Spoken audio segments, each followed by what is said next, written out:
just don't have parents, then you don't need to worry about this. Improvise, adapt, overcome. Hey guys, if you write a nice comment under the latest video, you get the chance to be shown in the next video. What was the fastest way you've seen someone ruin their life?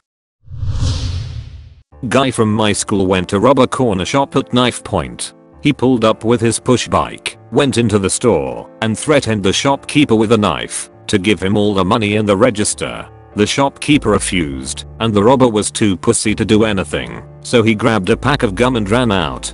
20 minutes later the robber realized he left his bike behind in his panic, so he went back to get it. This was at the same time the police were questioning the shopkeeper on the incident. They swiftly arrested him there and then. Think he got 2 years for stealing gum at knife point. Kid I went to high school with used to break into homes in his neighborhood to steal phones with his younger brother. They always did seem to have a couple of screws loose, but never thought they were capable of hurting anyone. Then one night they robbed the wrong house. As they were sneaking into the kitchen, the owner of the house came in for a late night glass of water and caught them in the act. Unlucky for them, he also was a former Marine. They got into it, but one of the kids had a knife and started repeatedly stabbing the dude in the head. They ran off after that, but the next day they were arrested. One is still in juvie 5 years later, the other was sentenced to 30 years in state prison. Edit, owner of the house is apparently still alive, but suffers from a lot of mental issues now. My half brother decided it was a good idea to try and rob the restaurant he worked at. Didn't wear a mask or try to hide his voice in any way. At the time, he was hopelessly addicted to crack, so he obviously wasn't thinking straight when he convinced his dealer's GF to help him out. She secured a gun for him, and he was dumb enough or desperate enough not to check it and didn't realize it was a BB gun. They did manage to get out of the restaurant with $7,000, but the dealer and his very large friends were waiting for them. When they came out, they beat the crap out of him, took the money, and left him unconscious for the police. He got 7 years in prison for armed robbery and grand larceny. He did manage to kick his drug habit in prison though. Couple of guys in my hometown were looking for something to steal so they could sell it to buy drugs. They come to a house where no one was supposed to be home, and one guy gets out of the car and goes to the house to steal a grill. A friend of the homie Arwana happened to be there and came out when he stepped onto the porch. He tells a friend that he is looking for his dog, so the guy walks out into the yard to help look for it. The would-be robber panics and pulls out a gun and shoots the man in the back of the head. At 21 he started a life sentence for a really stupid murder. A few years back, one of the students attending the university I work at got caught trying to sneak a load of drugs into a local nightclub. The first we found out about it was when some police officers turned up with a warrant to go through his room, and I was the lucky person chosen to go let them in. So I opened the door, and oh dear lord, there's drugs everywhere. If you've ever seen one of those old Timmy Pick and Mix shops with all the sweets in big glass jars, imagine that but with pills and wraps of powder instead. Everything else was all super neat and tidy, and it was one of the cleanest student rooms I'd ever been in. Just that every flat surface had a container full of drugs or some other sort of paraphernalia on it. This student was in his 4th year of master's degree and due to finish in 3 months. He ended up being charged with possession with intent to supply, and since a lot of the stuff he had in there was class A, is now going to be in prison for a decade or 2. He was also expelled of course, and will still be on the hook for £60k of student debt afterwards.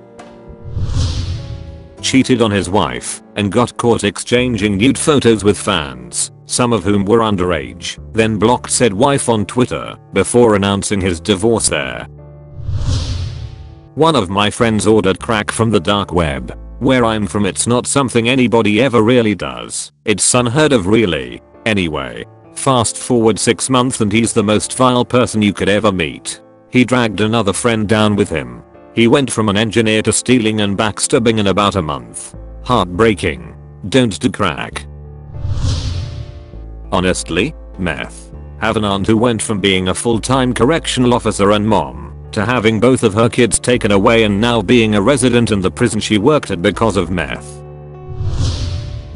Crystal meth over 2.5 months. My long ago neighbor had an Audi, crotch rocket, beautiful, classy home furnishings and a great job, only to end up with a folding chair and nothing else. Very sad to watch. He was a nice enough guy before the fall.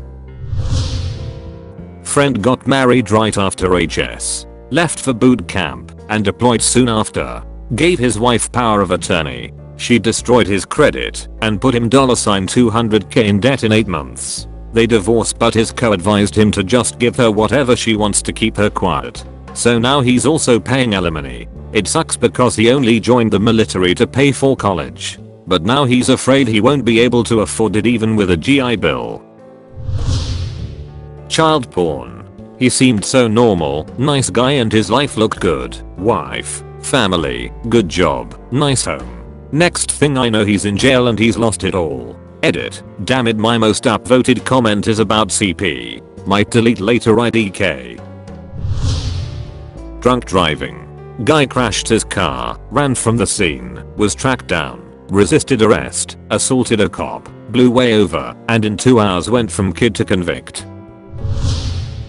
Huffing paint. My college buddy was an affable stoner type who liked psychedelics, weed, and drinking. He was broke, so he got into huffing paint over the summer. He passed out with a plastic bag full of spray paint over his face and ended up depriving his brain of oxygen and is now mentally disabled due to brain damage. Like, drooling, slurring, can't tie his own shoes or perform basic life tasks, level disabled. Drop everything and all ambitions in his own life to try and help his girlfriend pursue hers. She lived overseas. It did not end well. Born again Christian teen met a druggie who got her into drugs, wound up pregnant, decided to get married as it was the right thing. Neither of them could hold down a job and they had 6 more kids. Decided to find God again and move around doing ministry work while homeschooling their kids. Edit. The finding God was not a saving grace for them. It was the only way they could come up to care for their family. They are still doing drugs.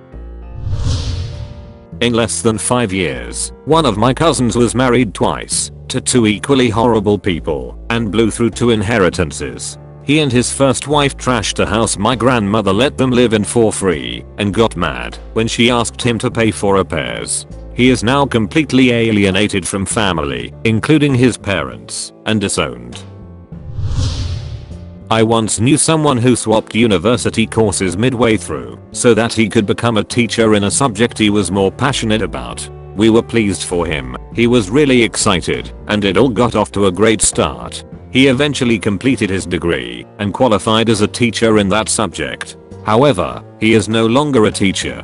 Why is that? Well, turns out he had sex with 2 underage students and verbally harassed them afterwards. There was a failed 3rd attempt. He then fled to Italy for some reason. He has no connection there, a fake, to escape justice. Eventually turned himself in and was arrested when he arrived back in the UK. Just shy of 3 years in prison, although he was paroled at around the halfway mark. 10 years on the UK sex offender register with a supplementary sexual harm prevention order, SHPO, which controls his interaction with young people. Banned from teaching for life. Apparently that wasn't all. I heard other gossip about his behavior in the classroom, which was deeply troubling, but not criminal, so nothing was done. I have no idea what he does now. People have seen him, spoken to him, but he doesn't speak of what happened. No idea what he was thinking, or what he initially set out to achieve. Did he go into teaching so that he could do these things? Or did his mind somehow warp a bit later on?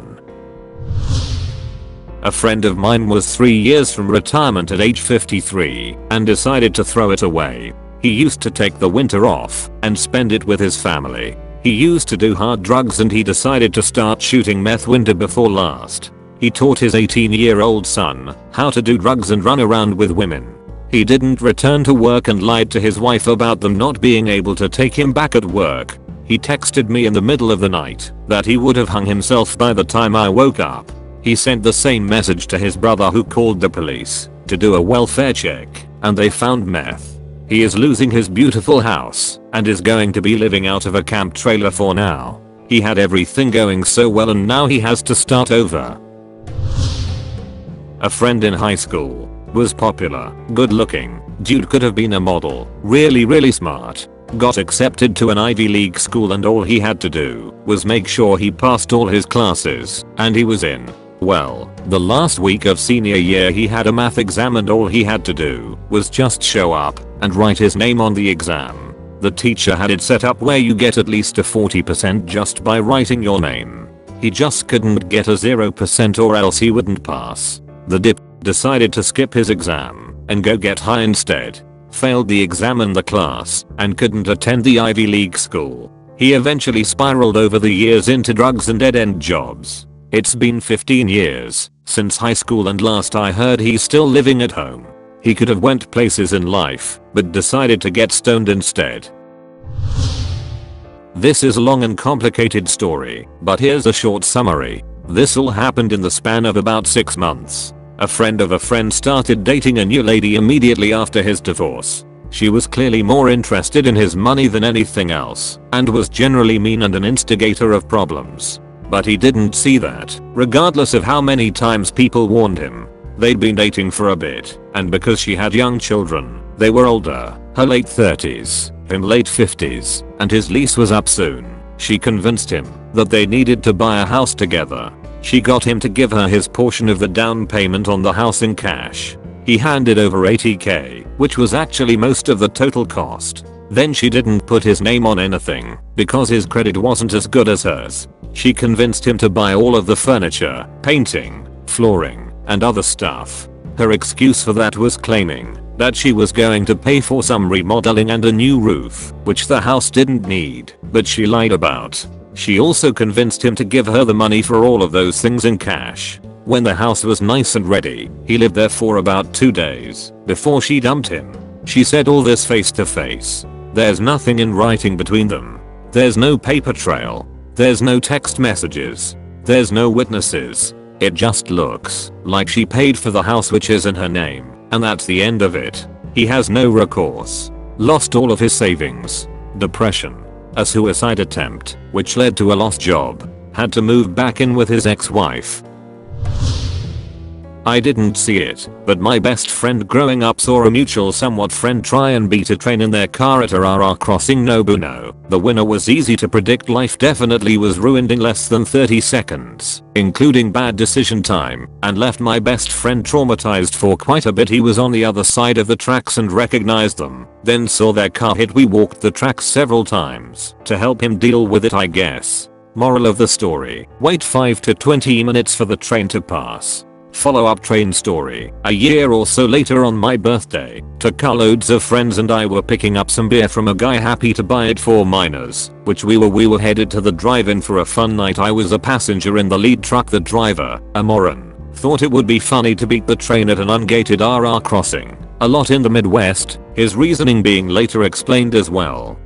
We'd have beat our friends to the drive-in by 10 minutes. He went so far off the road beating it, he put a 2-inch dent in the front rim of his truck from hitting the train track. I damn near strangled him for taking my life into his stupid hands. Left him to change his flat alone, and clambered into our friend's car, beers in hand, seething. King idiot, don't mess with trains. 2 of my childhood friends, who are sisters, got pregnant intentionally. One was 16. The other was 14. Ruined both their lives. The oldest was offered many modeling career contracts, but her husband threatened to leave her if she accepted. The other one was just crazy, and as I hear now, has 2 kids with a third on the way. I haven't spoken to either since meeting their firstborns. Was a harsh wake-up call when I saw how broken their mother was, as she broke herself daily to make sure her kids could go to school and aim to be better than she was. Part of that also heightened my fear of relationships and sex in general. I can't stand feeling trapped, and am in no way comfortable with the idea of intimacy. A large part of me appreciates those fears I have, even if I'm a bit lonely. Working on Manasab in Kyrgyzstan, a contractor showed up to the network shop, and on his first day got fired. He showed up and asked where the snack room was. Got very upset when he was told there isn't a snack room. Well, Google has a snack room.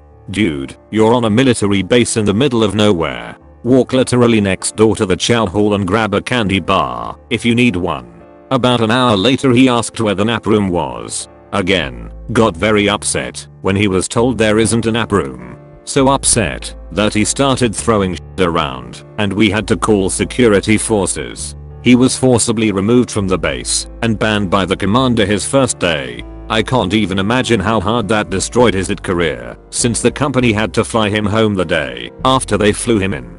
No one was gonna hire that guy after that.